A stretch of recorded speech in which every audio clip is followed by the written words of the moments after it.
So, Corey, do you got a nerdy out, or should we go to our discussion topic? Let's go to the discussion topic. All right. So, I got a burp right there.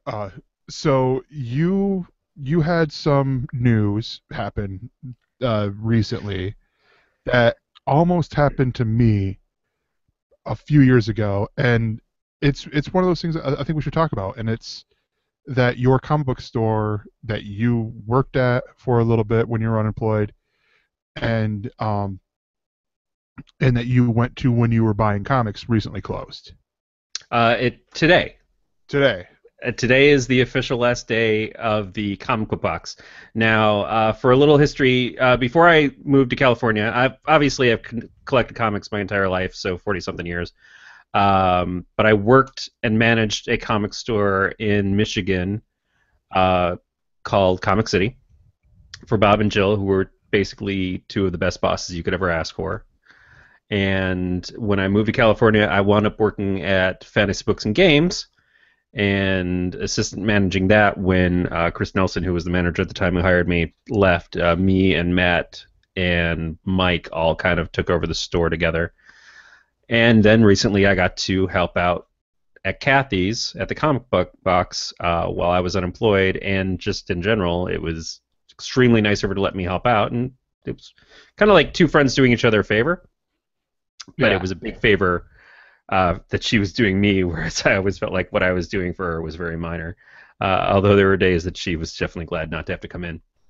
But Kathy has worked for the store for 30 years and owned it for 26 years. I think she had her 25th anniversary of owning it 2 years ago, so maybe 27 years now, where she bought it out from the original owner.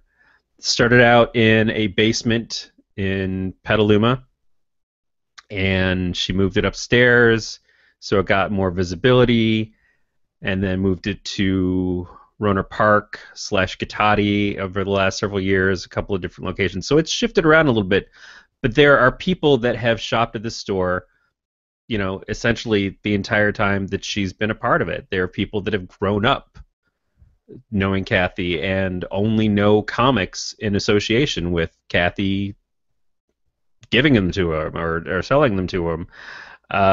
She is a fixture. She's been in the newspaper. She was a judge for the ElseNerds a couple years ago. She is well known in the industry. She is well beloved by many people.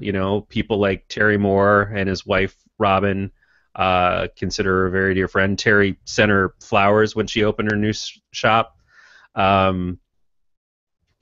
Brent, who does the artwork for Astro City and did God Loves Man Kills for Marvel for the X-Men and everything.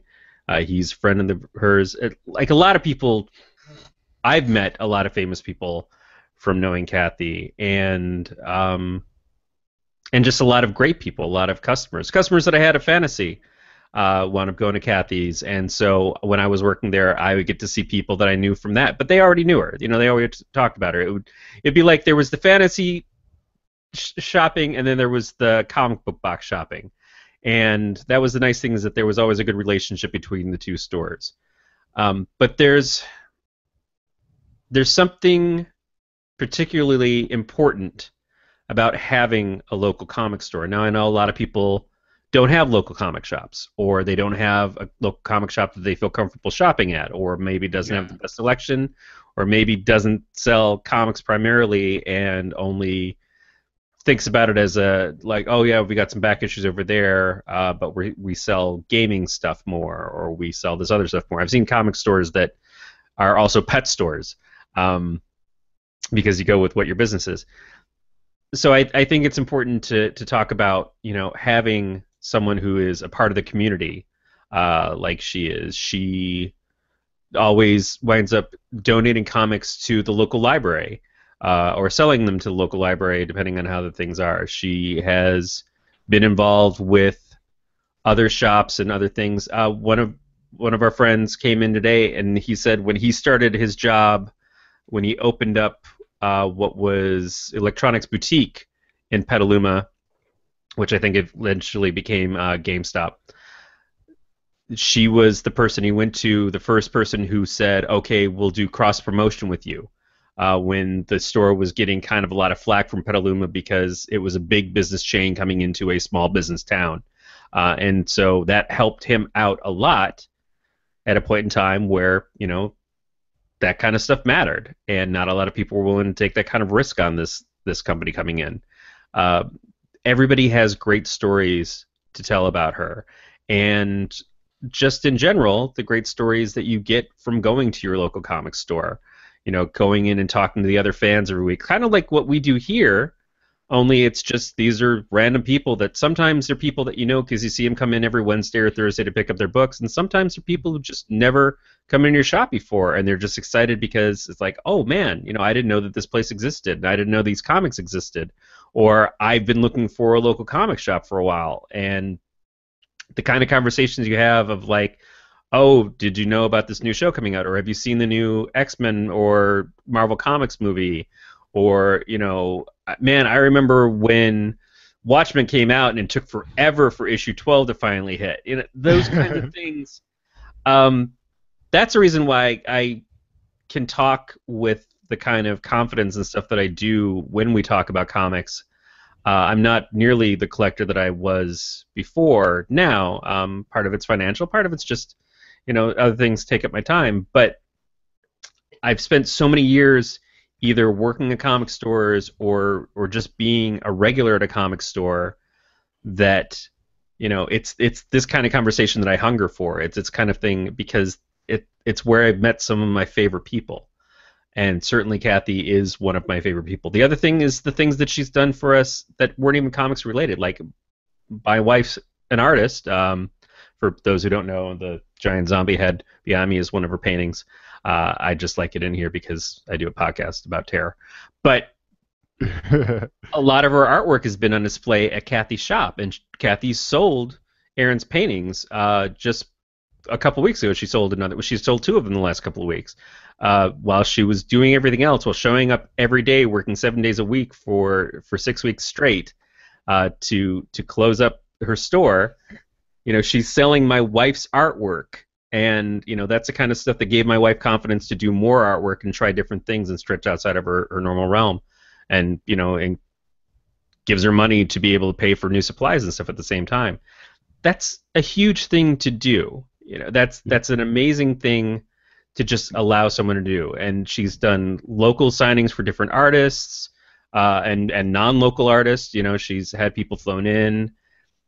It's just there's so much amazing stuff that can exist in this spot that a lot of people don't even know is there or even know to go show up. Not to mention the things like doing free comic book day every year, and the people who sometimes only come in for a free comic book day, but her treating them just as she would any other customers who come in regularly, giving them comics, letting them be excited and be a part of this thing, and instilling that excitement in children who this could be their very first comic book. She does the same thing Halloween. She passes out comics and stuff. She's just always been that great person. Plus, she's like everybody's mom or sister or aunt. She's the one who will make me take care of myself when I won't think to do it on my own.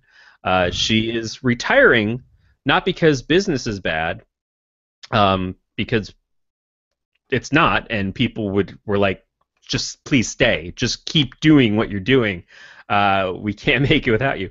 It's because she's taking care of her family, and she spent the last several years taking care of family, taking care of elderly members of her family who passed away, taking care of the family that's still around, and it's just so much. And in that time, she's done very little taking care of herself.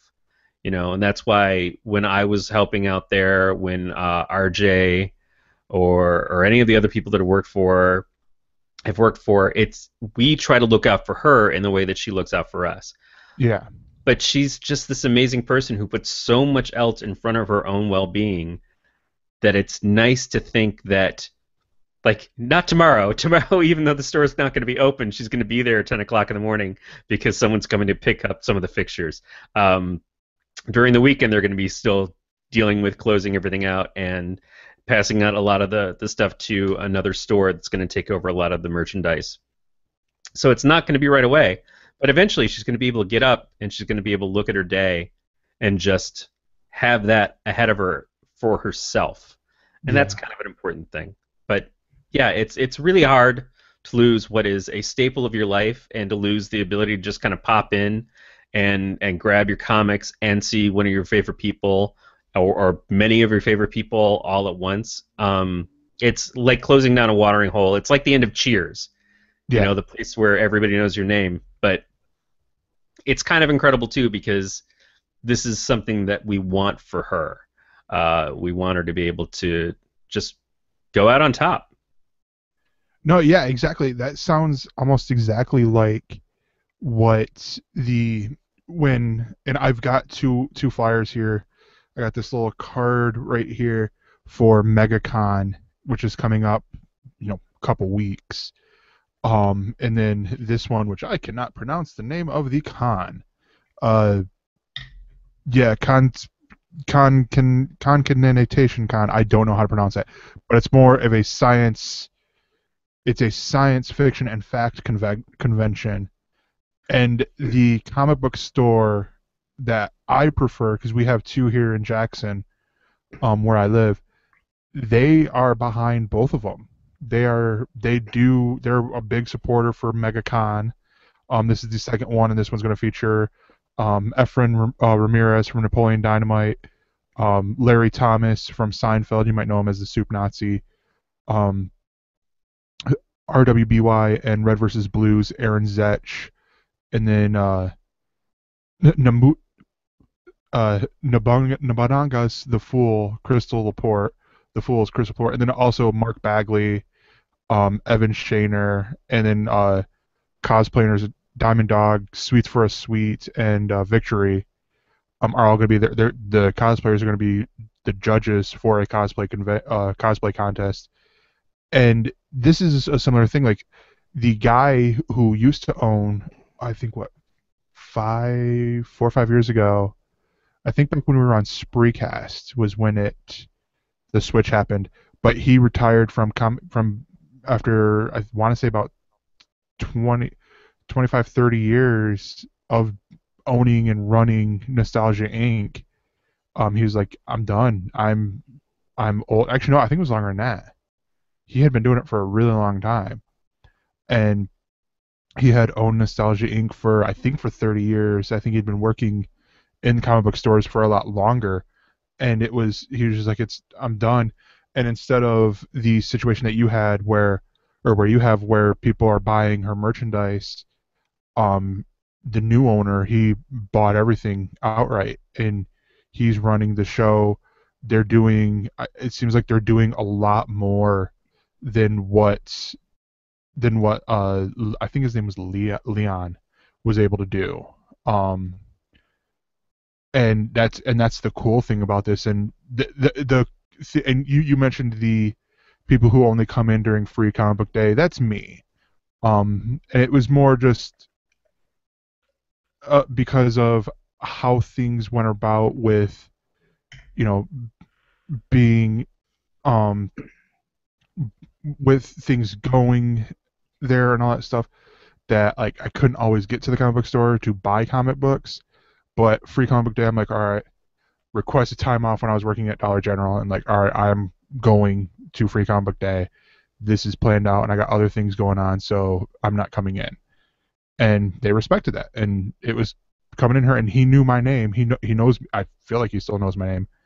Um, and it's a cool thing to see that, even someone like me who comes in, or he would come into my work, and we would just talk comic books, talk all this nerdy shit about all the different things that I'm reading, and and all that, and being interested. That's so cool. And it seems like something that the other comic book store, if it was like, oh, well, they bought all this stuff, I'd be like, yeah, I'm gonna go to Ann Arbor to get my comic books, or I'm gonna go to Lansing to get my comic books, sort of deal. Not over there, because I went in there I think 2 3 times, and the when one of them was for Free Comic Day. They didn't have it labeled, didn't have it like showing. It was just the comics were sprawled out on top of long boxes, and it was pick what you want. But you didn't. I didn't see that until after I left, and I'm like, well, thanks for the fucking sign, you assholes, saying I could have taken one of each. And no one at this other store, and it's why I'm not dropping the name because they don't get a free plug on our show. But they were all chit chatting like they were friends and like not like they were nerds growing up in high school and know what it's like, and so they're just not going to be inclusionary. They're going to be like, nah, you're a newbie. We don't know who you are. We're not going to talk to you. Sort of deal. At least Yeah, that was the impression I had. it's always tough because you want to. I mean, like I said, it's a family kind of feel if you're there every week or you're there all the time. That you like you want to chat with people and everything, but you also have to be aware of the other people who come in. You have to be inviting, and that's a retail thing in general. Yeah. Um, but yeah, there is that. Well, we're having our conversation. You can drop into the conversation, and that's part of the thing of what Kathy was great at is that she was inclusive. But I know it's tough, and some people just don't care. I've been in. I mean, when I worked at Comic City, me and Bob and Jill went and toured a bunch of the other comic stores that were in the area, some of them long-standing. I've seen the comic shop with the guy with the giant beard eating a cheeseburger with half of the cheeseburger stuck in his beard, doing transactions out of a cigar box, even though there's a register right there, just so he doesn't have to do anything on his taxes, and the smell wafting at you that is just like a punch in the face. I know those shops. It is terrifying, but that's Yeah. how comic stores were for a long time, and there's a huge difference between that and a shop that is brightly lit, that is Mhm. inviting to not just men but women and children, that doesn't have scantily clad drawings of women up on the walls everywhere, that doesn't have adult books just sitting out on the shelf next to the X-Men comics or the Archie comics. Shops that Okay. have an actual kids section that try to make things available, try to keep things professional and organized. Uh, a section with graphic novels, or Yeah. preferably tons of sections with graphic novels. That's that's kind of the thing. Like, I've gone through in my mind since first working in a comic store what my dream store would be. And the thing is that while there are some differences for, like, maybe emphasis on certain kinds of product, or putting things out in a certain display, like, otherwise, I've worked for what are my dream comic stores. Hmm. Comic City was a huge thing to me. It felt much more like what you would walk into if you went into, like, if Target or Best Buy made a comic store. But that's because Bob worked for Best Buy and places like that before he opened his comic shop. And he got fixtures and stuff that came out that were like they were all unifying fixtures. And then I've Yeah. worked at Kathy's shop, which is more of a laid back kind of feel, but again, very professional, very open and inviting to any casual person to walk in and feel like, oh wow, this is a comic store. I always heard horror stories about these places. Yeah. Um, and when it comes to that, when it comes to, like, appreciating and loving your clientele and knowing everybody's names and having the expectation that you're going to get to see these people every week, and feeling really bummed when you don't get to see them for a week, or she's had people that have passed away, Yeah. that have been really close to her. There was a customer that we knew, he was dealing with cancer for a long time, and then just suddenly one day it was like that was the moment that we weren't going to ever get to see him again. But he came in with his son all the time, and his son, came in and let us know. It was just the things that she would. It's not like she ever thought like she was going out of her way, but there was certainly an amount of care that she put forward that not every place would, and Yeah. that's what's important to me. And that these are the things that have taught me to be who I am, that are the skills that got me into working as I did through Best Buy and Geek Squad. And now I'm not even in retail anymore, but those same things are why I've gotten into the job that I have in IT now, is because the interpersonal relationship stuff and the wanting to help people, the actively looking to be there and to like, your problem is my problem. Let's work this out together, kind of thing. That's what you want out of the stores like that, and Yeah. that's the kind of stuff that Kathy uh, taught me. Yeah. And I mean, and that's those are the stores that I love. Those are the stores that I really really enjoy going to. Like a couple weeks ago, I went to over to Ann Arbor with my friends for my church, and my one friend, he told me about the comic book store that's right there downtown, Ann Arbor, and I go in there and I'm like, I love this store, and I was wearing I should say our different types of Captain T-shirt since you own it as Hmm. well, and this R2D2 hat, and I got a compliment on it by the same girl twice. In two separate instances, like she walked, she's like, "Oh, nice shirt," and she came back, she's like, "Oh, nice hat as well." And I'm like, "Thank you. This is I feel weird. How do I accept compliments?" sort of deal. And it was cool to see, because it was a bigger store than Nostalgia is, and I would give a name drop, but I don't. It's like the Vault. I think it's the Vault at midnight or something like that. Um, it was just a cool store. Had a downstairs solely for board games, or for like board and card games. Like you had your One Night Ultimate Werewolf down there, Awesome. on the shelves. Yeah, it's weird. I ordered it on Amazon after you mentioned it, and now I'm seeing it everywhere. It's like I just bought a new car, and now all I'm seeing are that car, Yep. sort of deal. And like, they had, I think the Marvel dice game that's out there, um, all downstairs, and it was really cool. And but so B asks a question. I think this might be where we'll end. Um, and this is, do you think that or printed comic books will be the new vinyl in the future? Um, I mean, so here's the thing with comics and the collectability thing. That's always kind of the high point and the low point of comics is, our Yeah, comics collectible, yeah, and our comics about value, uh, the perceived value of, is this going to go up in price? Is this going to go down in price? What's Spawn number one worth now? Pretty much dick. But when it came out, everybody was sure that it was going to be worth a fortune, and for a while, it was worth a lot if you go off of price guides. But what price guides at that point in time were taking into account was that everybody had it, everybody could get it, and once the collectability wore off because everybody could get the stories and graphic novels, it didn't matter much anymore.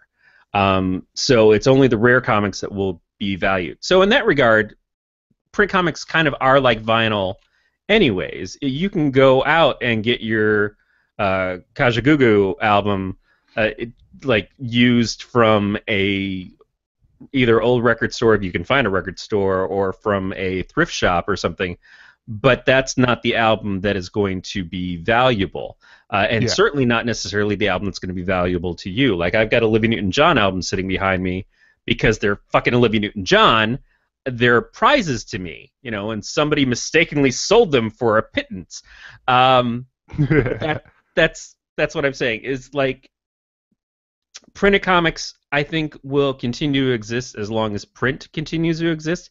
And as much as they like to bemoan, well, will they be around forever and stuff? I don't see it going away yet. The yeah, thing that we've discovered over the last few years is that digital sales, which are doing pretty well, and the discoverability of digital and availability of digital, all that stuff seems like it would be a game changer for when it comes to print. But as digital sales are happening and exploding, print comics are doing better as well. Now, there's an ebb and flow to comic sales in general. And Mark Miller and Grant Morrison in the 90s talked about this. Like, there was a 10-year cycle of like where things would get really built up and then they would kind of explode and fall apart again, and that's when you see Yeah. things like the death of Superman happen, and it's building up, and then you see the 90s purge of like, oh well, everything's gone to shit. But print, I think, will exist because of the comic shops, and that's the only reason why they still exist. You'll Yeah. see it. You'll see them pop up in Walmart. You'll see them pop up in Target. The collections. I don't think you'll see single issues like that anymore. It's unfortunate they went away from the newsstands because I started out collecting comics because there was comics in front of my apartment building or at my local grocery or the local dime store and everything, sitting on Hmm. racks, and it was always a crapshoot of what was going to be there and what kind of condition it was, but I didn't care. I was reading the stories. Um, The when only comic, the go ahead, the only comic that I know of that still is in stores, or at least in Meyer, is Archie. The Archie new comics. the new Archies even. Yep. Yeah, And exactly. I'm like, what? This is weird. And it makes me wonder, like, is this through Diamond or how is this No, it's going? it's still Yeah. through a newsstand distributor because Archie didn't do an exclusive through Diamond. They didn't have to, Yeah. and that's why Archie is still as big as it is because it's available everywhere. People look at Archie and like, what? You sell 2 or 3 copies of Archie a month? Oh yeah, we do at this store. But when you add up where Archie is everywhere, Yeah. I'm in Safeway in line, and my kid sees there's a comic book there for $1.20 or whatever, and it's a little cool digest comic that's got a lot of pages that doesn't cost a lot, and I know they're going to get a bunch of story out of it. Yeah, I'm going to get that kid that comic because it's cost effectively the same as a candy bar, but he's going to spend a lot more time on it, and he's not Yeah. going to be any more hyper, and he's going to be reading, and he's going to be learning storytelling, and he's going to be learning character interaction and relationship stuff. In Archie format, which is like you said, there's the new Archie comics, and then there's the old Hmm. Archie comics classics. I love them both, but they're very different from each other. Yeah. It's just it's too bad that there's not more like that out there. But at the same time, there's this whole new renaissance of comics that are happening online, that are only online because getting into a store and getting through Diamond is cost prohibitive, and sometimes Diamond prohibitive. For whatever reason, they just don't want to put out comics sometimes. Um, but like I said, I think that there are people that are always going to associate comics with a comic store. Yeah. They were either raised with it, or it's like I went to the local movie theater and I saw the new Doctor Strange movie, and a local comic shop put an ad in the slides before the movie started and said, "Hey, if you want to check out Doctor Strange comics and other Marvel comics, we got them here at this shop. Stop in sometime, check us out." And it's like, oh crap, I can go read comics about this character that just saw a movie about, and if Marvel markets well enough, then that can be helpful for you. But once they get in there and they see other stuff that they didn't know existed, and they see things that maybe is either stuff that they like Adventure Time. I saw a clearance comic today Yep. on one of the kids' racks, or creators that are doing these other things that are also like doing other stuff. It's like, oh well, I read Doctor Strange and I think Doctor Strange is pretty cool, but do you have like that next step on it? Oh yeah, you should check out Books of Magic from Vertigo from the 90s, and then if you like that, maybe you could check out some of the other stuff that they've done. Fables, you can check out Sandman, you can follow the creators of these things, other stuff. That's to me like it's like going through Amazon to order a book. If you Hmm. don't know the book that you're looking for, and Amazon hasn't quite figured out what you're into, they make assumptions, but they can't do what a person in a shop can do, what a really good shop owner or comic shop person would do, which is someone comes in and they're like, "Oh, I'm interested in comics, but I don't know what to read."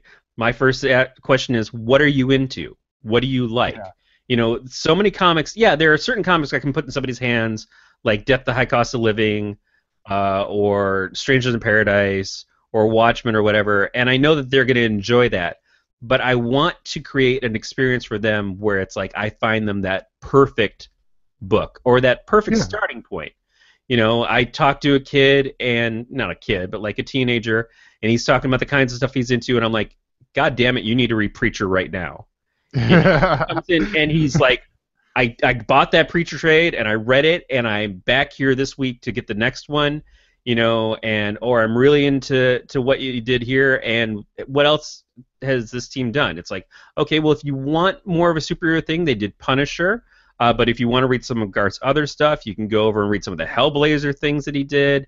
Like, and it's great to see something grow organically based off of the individual. And that's why I've always felt the comics need to serve everybody. That's why it's Yeah, important not just have superhero comics. It's why it's important to not just have comics that are based around white male uh, power types. That you want to have characters of different race, you want to have characters of different gender, or of varying genders. You want to have characters that you want to have kids comics, you want to have teen comics, you want to have adult comics. It's important to serve everyone, and that's why I get frustrated by things like fake geek rhetoric and shit, because I don't think there's a fake geek. I think everybody enjoys the things that they enjoy, and you just have to find something for that person to enjoy to invite them in. And it's yeah, better for the inclusion than it is to close things up, because I don't want to read the same comic stories over and over again. And that's a frustration I have with Marvel and DC right now, is they keep telling me the same stories, and it's lost its luster. I want to read new stories, and I want to see new ideas, and I want to get new characters. And I'm not saying I want to give up the old characters that I love coming in, but I don't want to just keep seeing Batman fight the Joker over and over. That's boring. I yeah, at least want to see a new take on it, or I want to see somebody else. I want to see something else happen. And it's okay to keep doing Batman stories and Batman and Joker stories, because there's the next audience coming in that is going to be excited because it's going to be their first time seeing that.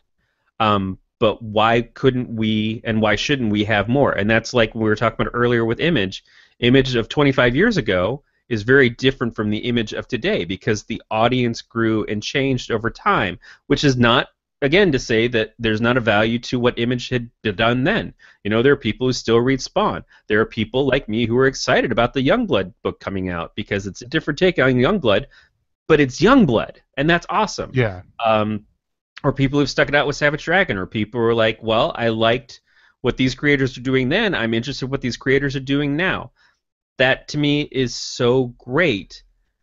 And again, I don't think that Amazon or even Comixology is very good at making that personalized one-on-one interaction with a person yet, to say these are the comics that you're going to enjoy. yeah. Um, so I will answer this question and relating it back to my trip to Ann Arbor.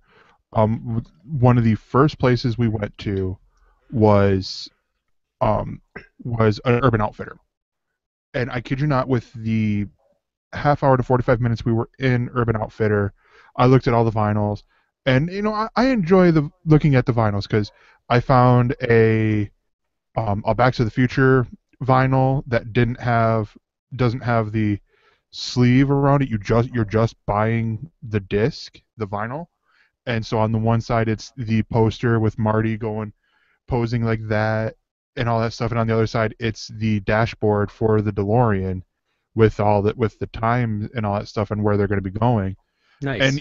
and all these other vinyls, these newer ones like the 21 Pilots latest album, or Kanye West, or whoever else they're listening to.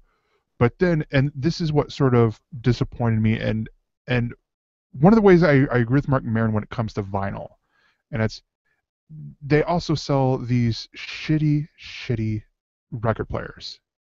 Like the player might be fine, but the speakers suck, like so hard.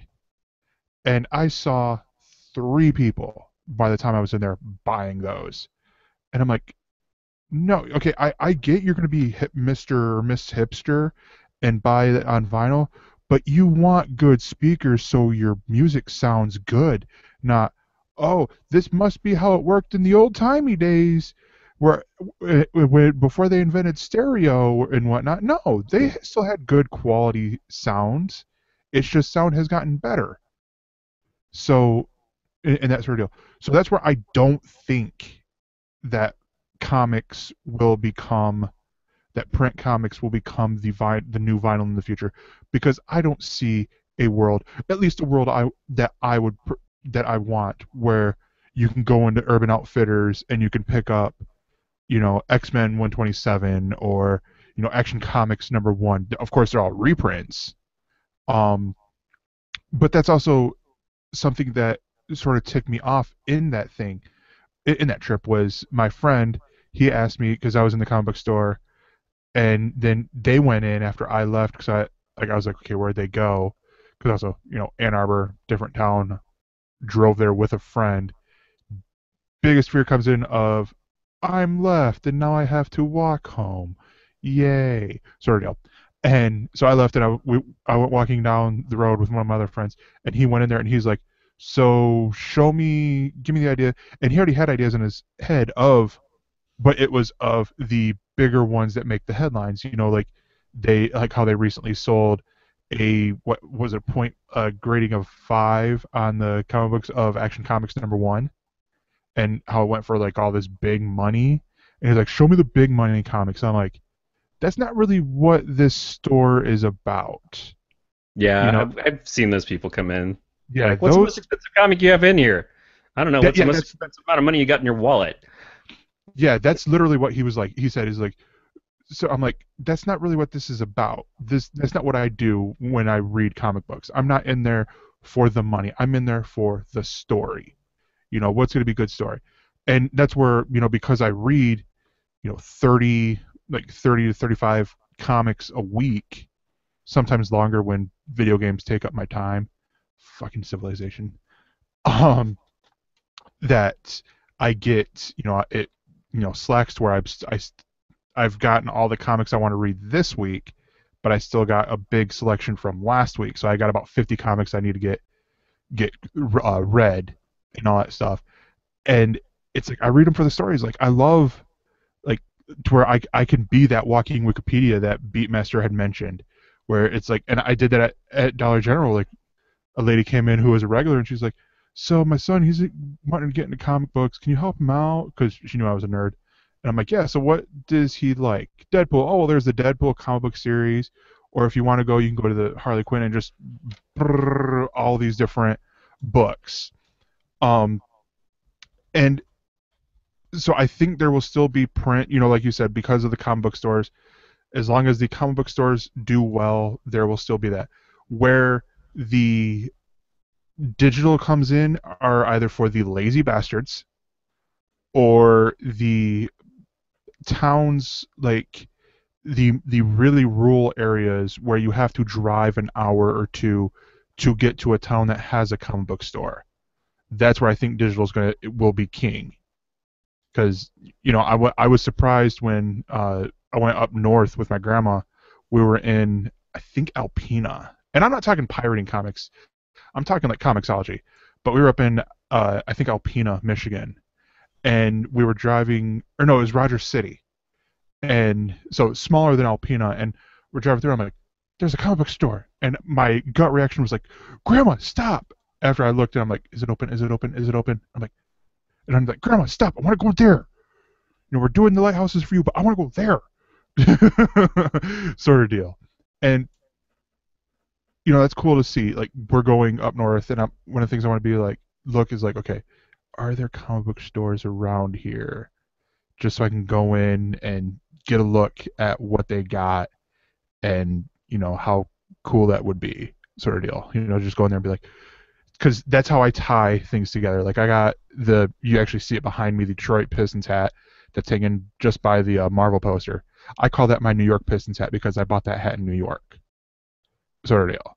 Like, everything is tied more to me because of like where I got it, or like my preacher book. I know I got that on Amazon, but I know that it also helped out the store, and it was because you recommended it to me. You know, the my Superwoman #1, or Superwoman's #1, I got in Ann Arbor. I know that it was from that event, that adventure, and it means more to me. I don't get into it for the money, because chances are there's not really money. I've got a second printing. a second or third printing of the Amazing Spider-Man with the Barack Obama variant, and that has no value except for to me, where I'm like, yeah, that was an interesting thing. I bought that at Kroger. It was in Kroger. I'm like, oh, mom, I want to get the comic. And she's probably like, you're 16 years old, or no, you're 20 years old. Buy it yourself. I don't have money. Fine, I'll get it. Sort of deal. And it was, it was what it was. Sort of deal. But Yeah, so the that's amount of times of like kids coming in and like I want this and the parents begrudgingly like, oh wait, I just took my kid into a store where they're going to want to buy everything. I am taken aback by the urge that they have for me to purchase these things for them. Um, it as always long as as cracks me long up. as as long as the parent is saying that about Spider-Man, or something age appropriate, and they're not coming up with, mom, I want this, and it's Sex Criminals #1 or Saga number There have one. definitely been things that we've had to lean parents away from, like Deadpool comics, because Deadpool comics, of course, every kid's gonna want to read a Deadpool comics. Uh, there's not Deadpool comics for little kids. That's No. that's a problem. We talked about that when the movie was coming out, and they were asking about a PG-13 version. Yeah, that doesn't really exist. Um, but no, and I don't know. That's sort of how I see the future. We did a really like all we missed is a trivia thing, and we would have ripped off Current Geek. Uh, but yeah, so that's gonna do it here for us. So